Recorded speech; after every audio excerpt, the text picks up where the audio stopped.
Here's a quick review of the ceiling fan.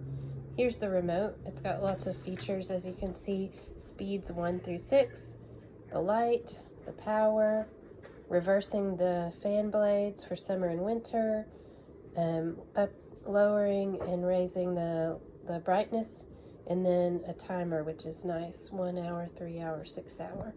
This is the remote. Now I'll show you the fan. I'm going to go ahead and turn the power off on it so you can see it come to a stop.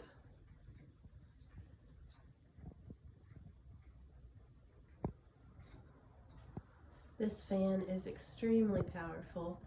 We replaced our older one with this one and we're just literally blown away with how fast it goes. I'll show you how the light lowers and dims and brightens. You can see what the fan blades look like a little bit better if I dim the light. And then I'll show you how fast it goes on speed 6.